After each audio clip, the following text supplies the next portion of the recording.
All right, so now we're going to create an interval-driven simple episode.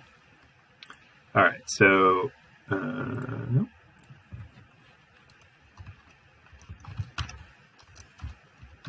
Demo. All right, let's do that hospice. We'll do a version of that hospice episode. There's going to be one record per plan membership period with documentation, positive documentation of patients' hospice status, CMS hospice status. Okay. We're going to add a potentially overlapping interval here, and we're going to draw on those plan membership periods in the natural object layer where this flag for whether CMS considers this patient to be, on hospice status or not lives. And it's down here somewhere, CMS hospice status. So, out of all the potential membership records, we're only interested in constructing this episode using the ones where hospice is true. And so that's what we're going to do here. Restrict to membership periods with positive hospice status. Okay. We'll throw in a few other fields here. In this case, again, because we're talking about an interval component rather than an event component, we've got a start and an end date here representing that interval, and we're gonna sort of use both of these in the configuration panel. Some other stuff. Okay. This is hospice demo. The entity ID, as usual, is patient. The interval ID is, this is a little bit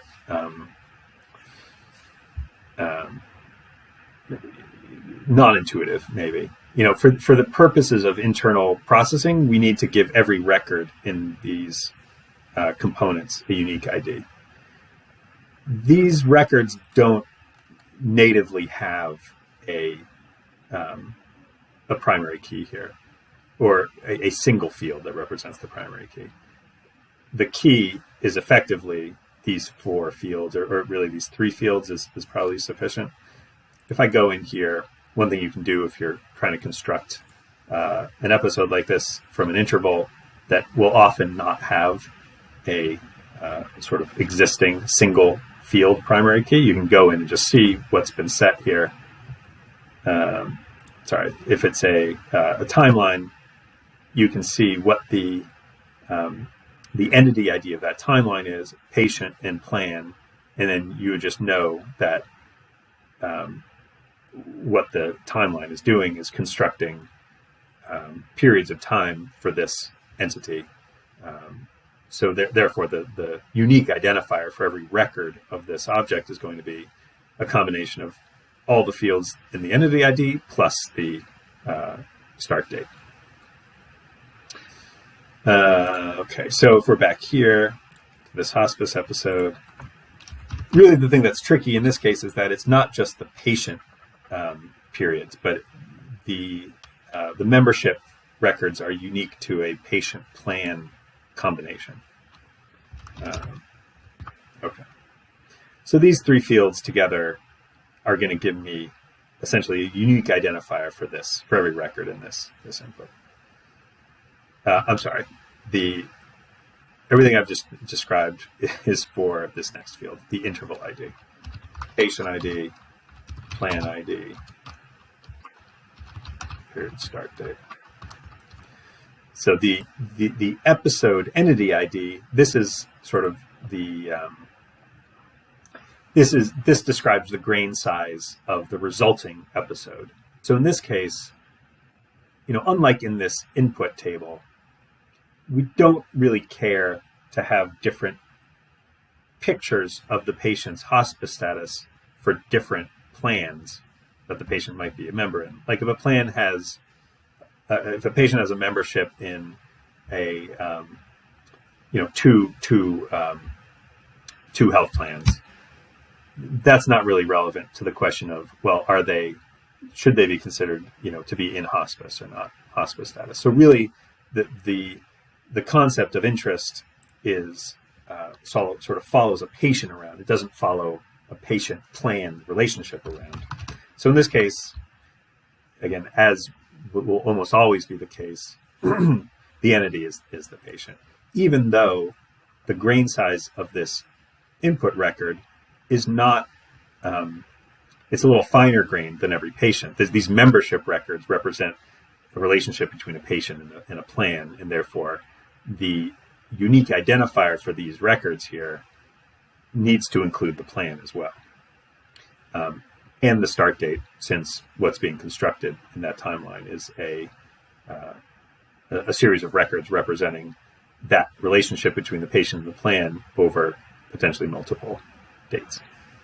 All right, but effectively, again, this is just the primary key of the input object.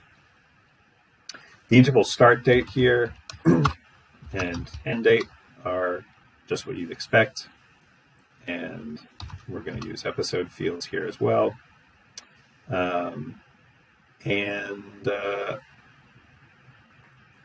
see the metadata. Do this again.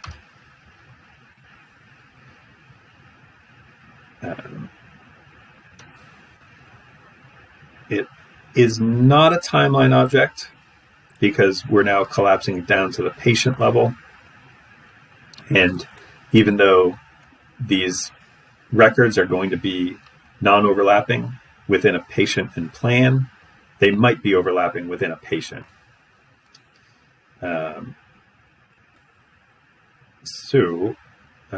Period start date, period end date. I would also generally say that setting up the metadata for these simple episode objects is not usually necessary, insofar as usually what you're doing is using these simple episode objects as a sort of intermediate step along the way of creating an episode.